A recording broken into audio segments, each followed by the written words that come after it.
বিসমিল্লাহির রহমানির রহিম।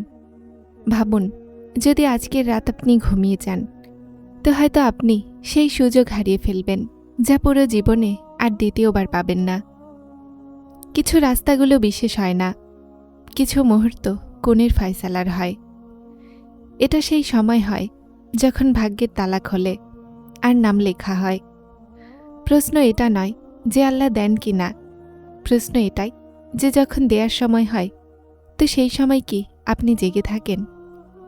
রমজানের নীরব রাত, বন্ধ দরজাগুলো, ঘুমিয়ে থাকা দুনিয়া, আর এক বান্দা যে বিছানা ছেড়ে অজু করে, সিজদাতে পড়ে, অশ্রুপাত করে। এটা দুর্বলতা নয়, এটা নির্বাচন করা। এটা সেই রাস্তা যেখান দিয়ে অতিক্রম করে একটা সাধারণ মানুষ আল্লাহর নিকটবর্তী হয়। আজকের রাত হয়তো আপনিও নির্বাচিত হতে পারেন। শুধু জেগে ওঠার সাহস করে নিন। তাহাজ্জুদ কোনো সাধারণ ইবাদত নয়, আল্লাহর বিশেষ দাওয়াত।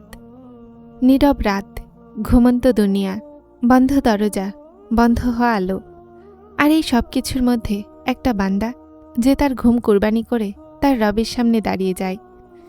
এটাই তাহাজ্জুদ। এটা শুধুমাত্র কিছু রাকাত নয়, এটা আল্লাহর তরফ থেকে বিশেষ ডাক। এটা সেই মুহূর্ত যখন বান্দা তার দুর্বলতা, তার ভাঙাচোরা, তার ত্রুটি আর তার আশার সাথে আল্লাহর সামনে হাজির হয়। দিনে আমরা সবাই মজবুত দেখা দিই, হাসি, ব্যস্ত থাকি, সিদ্ধান্ত নেই, দায়িত্ব পালন করি। কিন্তু রাতের শেষ প্রহরে যখন প্রতিটা আওয়াজ নীরব থাকে, তখন মানুষের আসল চেহারা সামনে আসে। সেখানে কোনো দেখানো থাকে না, আর না কোনো ব্যর্থতা, না কোনো ঝামেলা। সেখানে শুধুমাত্র বান্দা থাকে আর তার রব। তাহাজ্জুদ আসলে এই সত্যেরই নাম। আল্লাহ কোরআনে বলেন, আর রাতের কিছু অংশে জাগ্রত হয়ে আল্লাহর সামনে দাঁড়িয়ে যাও। এটা আপনার জন্য বিশেষ ইবাদত। নিশ্চয় আপনার রব আপনাকে প্রশংসিত স্থানে দাখিল করবেন। এই আয়াত আমাদেরকে বলে যে রাতের কিয়াম সাধারণ ইবাদত নয়, বরং সফলতার রাস্তা। যে বান্দা অন্ধকার রাতে আল্লাহর সামনে দাঁড়িয়ে যায়, আল্লাহ তাকে দুনিয়া আর আখিরাত দুই জায়গাতেই সফলতা দান করেন। এটাই কারণ যে তাহাজ্জুদ শুধুমাত্র ইবাদত নয়, এটা আল্লাহর তরফ থেকে একটা বিশেষ ইবাদত। আল্লাহ কোরআনে আর একটি মাকামে বলেন, এদের কোল বিছানা থেকে আলাদা থাকে, তারা তাদের রবকে ভয় এবং আশায় ডাকে, আর আমি যা তাদেরকে দিয়েছি তারা সেখান থেকে ব্যয় করে। সেই মানুষদের একটা পরিচয় যে তারা আল্লাহর বিশেষ বান্দা হয়ে যায়। তাদের বিছানা তাদেরকে আটকাতে পারে না, ঘুম তাদের পায়ের নিচে শিকল হতে পারে না, কেননা তাদের মনে আল্লাহর ভালোবাসা জেগে গেছে। তারা জানে যে কিছু মুহূর্ত এমন যা শুধুমাত্র চাওয়ার জন্য হয়, আর কিছু দরজা এমন যা শুধুমাত্র রাতের শেষ প্রহরে খোলে। আমাদের প্রিয় নবী সাল্লাল্লাহু আলাইহি সাল্লাম বলেন, আমাদের রব প্রতি রাতে আসমানি দুনিয়াতে আসেন যখন রাতের শেষ প্রহর বাকি থাকে, আর বলেন, আছে কেউ চাওয়ার মতো যেন আমি তাকে দিতে পারি? আছে কেউ চাওয়ার যেন আমি তার দোয়া কবুল করব? আছে কেউ ক্ষমা চাওয়ার যেন আমি তাকে মাফ করে দিব? ভাবুন যে এটা সেই মুহূর্ত যখন দুনিয়া ডাকে। প্রশ্ন এটা নয় যে আল্লাহ দেন কি না, প্রশ্ন এটাই যে সেই সময় আপনি জেগে থাকেন কি না। তাহাজ্জুদ আসলে এই ডাকেরই জবাব। রমজানে এই দাওয়াত আরও বিশেষ হয়ে যায়, কেননা এটা রহমত, মাগফিরাত আর নাজাতের মাস। রমজানের রাতগুলো সাধারণ হয় না, এটা সেই মুহূর্ত যখন আল্লাহর রহমত বৃষ্টির মতো বর্ষণ হয়, আর তাহাজ্জুদ আদায়কারীরা এই বৃষ্টির মাঝে দাঁড়িয়ে থাকে। যারা দিনরাত দাঁড়িয়ে থাকে তারা শুধুমাত্র নমনীয়তা অনুভব করে, কিন্তু যারা মাঝে নেমে যায় তারা পুরোপুরি ভিজে যায়। তাহাজ্জুদ মানুষকে ভেতর থেকে বদলে দেয়। এটা মনের কঠোরতাকে নরম করে দেয়, এটা চোখগুলোকে অশ্রুসিক্ত করে দেয়, এটা রুহকে জীবন্ত করে। যে বান্দা রাতের অন্ধকারে আল্লাহর সামনে ঝুঁকে যায়, আল্লাহ দিনের শোরগোলে তাকে সামলে নেন। এটাই কারণ যে তাহাজ্জুদ সাধারণ ইবাদত নয়, এটা আল্লাহর বিশেষ দাওয়াত। একটা এমন ডাক যা সবাই পায় না, আর যে এই ডাককে পেয়ে যায় তার জীবন কখনো সাধারণ থাকে না। রমজানের রাতগুলো আর তাকদির সেই মুহূর্ত যখন ফয়সালা বদলে যায়।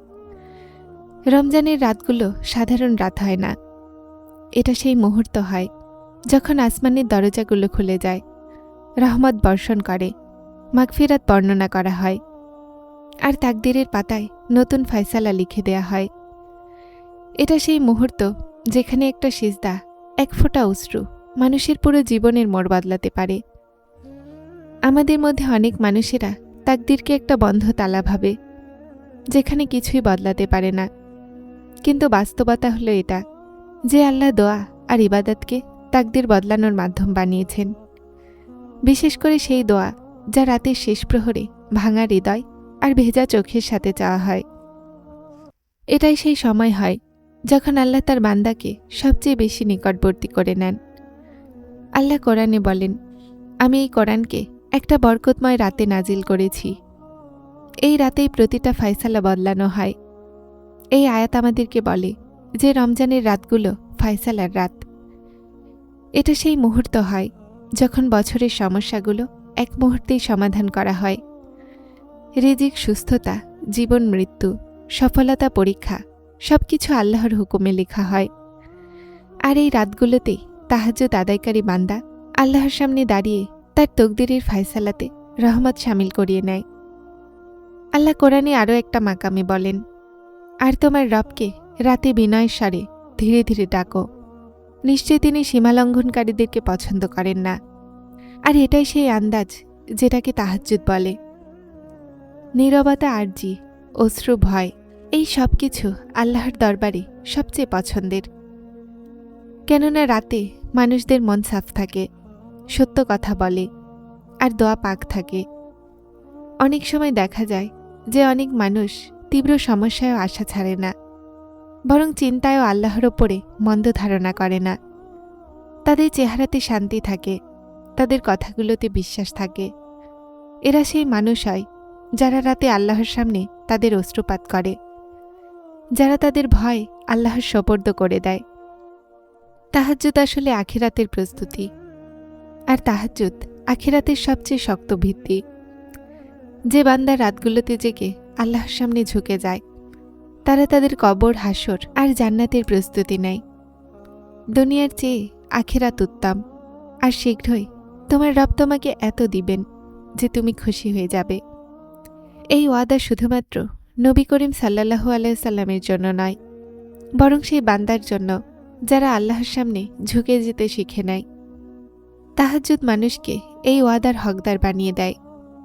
এই ইবাদত মানুষকে সেই শান্তি দেয় যা দুনিয়ার কোনো জিনিসই দিতে পারে না। তাহাজ্জুদ সেই রাস্তা যা সোজা আল্লাহর কাছাকাছি পৌঁছায়। আজ যদি আপনি এই কথাগুলোকে শোনেন আর মন নরম হয়েছে, তো বুঝে নিন আল্লাহ আপনাকে ডাকছেন। রমজানের রাতগুলো সাধারণ নয়, এটা সেই মুহূর্ত হয় যখন ভাঙা দোয়াগুলো জুড়ে যায়, বিগড়ে যাওয়া তকদির সামলায়, আর হারানো রাস্তা উজ্জ্বল হতে লাগে। তাহাজ্জুদ শুধুমাত্র নামাজ নয়, এটা আল্লাহর সাথে একটা গোপন সাক্ষাৎ। এটা সেই সময় যখন বান্দা তার রবের সামনে বিনা কোনো পর্দায় দাঁড়িয়ে থাকে। না কোনো দেখানো, না কোনো বাহানা, না কোনো আওয়াজ, শুধুমাত্র সিজদা, অশ্রু আর নীরব দোয়া। যদি আপনি রমজানের কিছু রাতও তাহাজ্জুদে কাটিয়ে দেন, তো সম্ভাবনা আছে আপনার জীবনের মোড় বদলে যাবে। সম্ভাবনা আছে যে সেই দরজা খুলে যাবে যা বছর ধরে বন্ধ ছিল। সম্ভাবনা আছে সেই শান্তি পেয়ে যাও যা আমরা পুরো দুনিয়াতে তালাশ করছিলাম। যারা চ্যানেলটিতে নতুন এসেছেন তারা হেদায়েত চ্যানেলটিকে সাবস্ক্রাইব করে আমার সাথে থাকুন এবং অবশ্যই ভিডিওগুলোকে লাইক, শেয়ার করবেন। আসসালামু আলাইকুম।